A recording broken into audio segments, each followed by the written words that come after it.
In my life as a physician, I was working on a doctorate in nutrition. I have a bachelor's and a master's degree in nutrition and completed my PhD coursework prior to starting medical school. So my background really began in nutrition. When I entered medical school, I was sort of trained like most allopathic physicians that our job is to diagnose disease and to treat it with medication and surgery when necessary. And so I followed that model for the first few years of practice. I began to turn back towards my nutritional training and trying to help them understand nutrition as well as exercise physiology and activity as a means of helping them improve their health and reverse some of the chronic diseases that I was seeing on a regular basis. Many processes within our bodies produce free radicals. Free radicals are entities that have lost an electron. They are positively charged. They come from the breakdown of foods, from the breakdown of toxins, and they enter our bloodstream. These free radicals are potentially harmful to cells. They will attach themselves, for example, to the lining cell of an artery. And when they do, they will produce an injury. That injury will create a response in the body trying to heal it. Platelets will come from the blood and try to plug that injury. And in the process of making a clot, in the process of then bringing in scavenger cells to repair the damage, the blood vessel is damaged. That's one of the theories of atherogenesis. I've been here for over 20 years as a dentist, and prior to that I was a dental hygienist. When I worked as a dental hygienist, I got very interested in nutrition and the nutrition and how it relates to the teeth and how it relates to the person. I've been asking every patient, most of the patient comes every 3 years or so. So I observe every year carefully, and I tell them your colon becoming very firm and tight and developing more pockets. So you have to change your diet, to my diet. Then they improve year by year. That's at least like 2 years, 3 years later, their colon becomes soft and pliable. Even you have a lot of pockets, diverticulosis, which can create thickening of intestinal, the muscular layers. So this diet and the water can change your body situation. I tell my patients that we are one big biochemical reaction. Everything that's happening in our body is a biochemical reaction. And for biochemical reactions to occur, we need a solvent. And the solvent in our bodies is water. So there's no question that the most important thing that we can do is hydrate our bodies. Acid reflux, as you know, is a huge problem in our country. People who are obese tend to have it because their stomach and their gastroesophageal junction gets shoved up into the chest. Their lower esophageal sphincter isn't tight. And the esophagus is squamous epithelium. It's a different lining from the stomach, and it doesn't tolerate acid. So when the valve that connects the stomach to the esophagus, that interconnection doesn't function, the acid suddenly starts bathing this lining of the esophagus in acid, and it can't tolerate it. It's painful. People have that terrible sour taste in their back of their throat. When we treat chronic disease with medication and we don't really attack the root cause, which is oxidative stress, free radical damage, we're not really treating or curing the disease, we're managing the disease. Antioxidants have become very, very popular because they are electron donors. And when they meet a free radical, that free radical gets what it wants. It gets its electron, and it's neutralized. Now, the oxidation reduction potential of Kangen water is gigantic. It's about 30 times greater than the famous green tea. Everyone knows about green tea being a profoundly good antioxidant. Fruits, vegetables are considered antioxidants. Kangen water at a pH of 9.5 can have a negative, which is an electron donating reduction potential, of up to 600 millivolts. It's measured in millivolts. You couldn't eat enough fruits and vegetables to get anywhere near that amount into your system. So it's a very, very beneficial thing to our health. We rely on oxidative stress to kill bacteria and viruses and fungi. But oxidative stress in excess, when we don't have the proper balance, when we have too much oxidation and not enough of its counterpart, which is reduction, then we get into this situation where we start to see degeneration occur in cells, in the tissues, and ultimately in the body. We get degeneration of the body, we get aging, and we get chronic disease. Oxidative stress is the mechanism by which all this happens. I find that drinking Kangen water is satisfying because it quenches one's thirst. One is able to drink a lot more because you don't get that bloated feeling. It is as if the water is very much more quickly absorbed. And there are studies that have shown that from the Japanese literature that the water starts being absorbed in the distal esophagus before it even hits the stomach. It's absorbed in the stomach, and then by the time the duodenal sweep has been reached, it's practically already totally absorbed. Oxidized water is a very, unhealthy to me. So I don't drink that kind of water, but I drink alkalized water. New York water, they say, the best water, but it still contains the chlorine. Why did they put the chlorine in?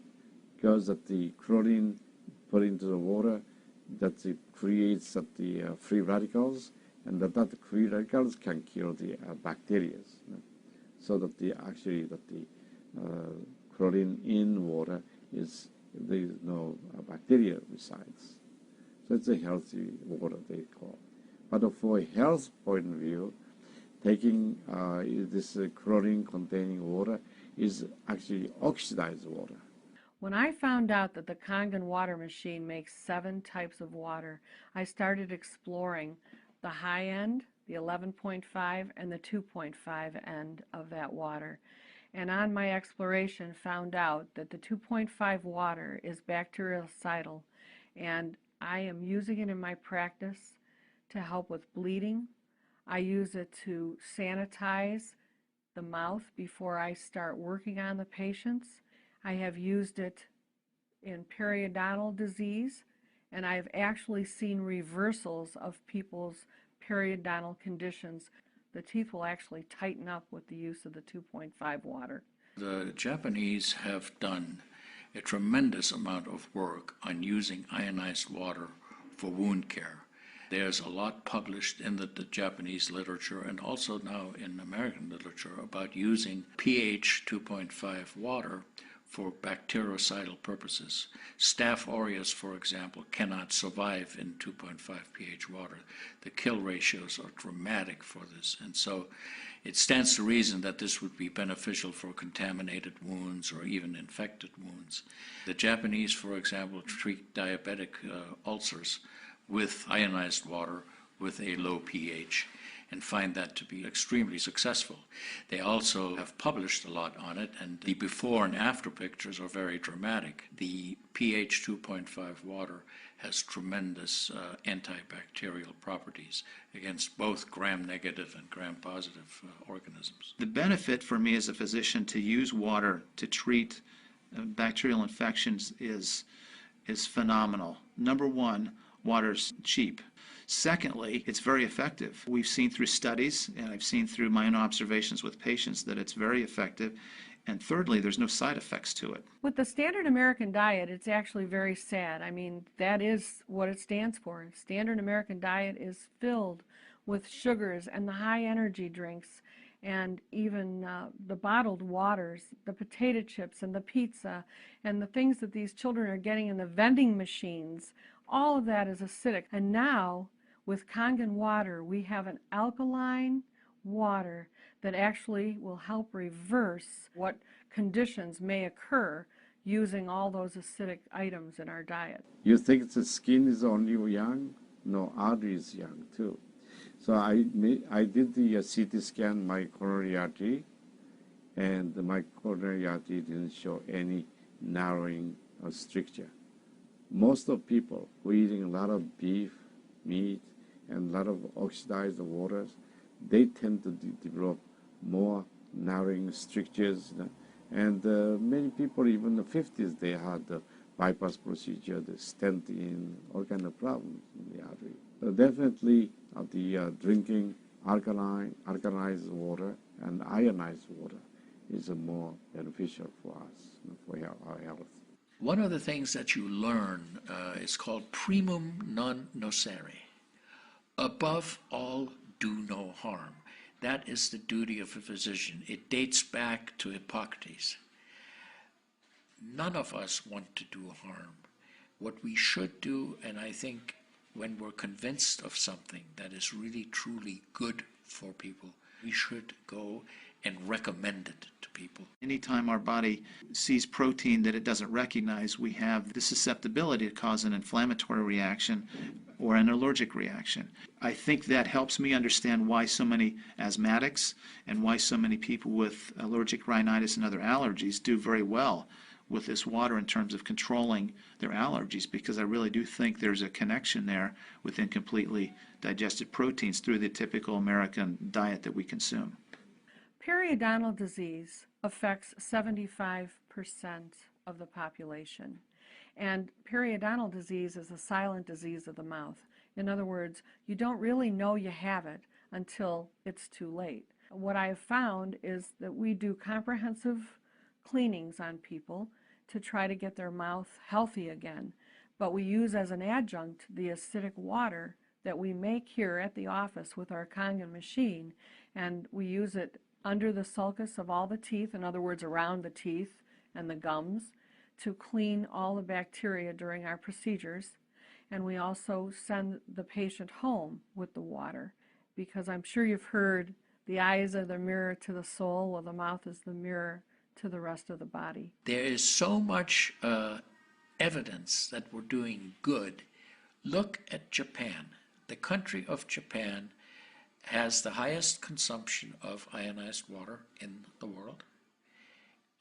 Now, I'm not saying it is necessarily a direct effect, but they are also number one in overall health care in the world and number one in longevity in the world. When we compare that to the United States, we're number 38 in longevity and in overall health. The Cubans have better health than we do. We need to respect the fact that we have all these built-in mechanisms to help us fight disease, to maintain our health. But we need to support ourselves in that healing process by eating natural foods, by drinking the right type of water, by managing stress, by getting plenty of exercise and plenty of oxygen to our lungs. This is a very important. You just change your diet very little bit. Enjoy your health, enjoy your longevity too. I think number one most important thing is water. To drink water, alkalized and ionized water, which is Kangen water. I'm very excited that Kangen Water is here to help both children and adults alike. I'm having great results with it in my practice, and my patients are loving it. I've had the great fortune in my life to have graduated from one of the finest medical schools in the world, Harvard. I was trained in the Harvard residency program. I've spent my entire professional career affiliated with that institution. One of the best things, next to being affiliated with this great institution, has been my discovery of Kangen Water. For those of you who are trying to optimize your health and trying to do everything you can to have good health, to maintain your health, preserve your health, my plea is just try the water. There's nothing more simple, there's nothing more inexpensive, and there's nothing more powerful and effective than Kangen Water. In Japan, they have a saying, Mizu wo kaereba, jinsei ga kawaru. Translated, change your water, change your life.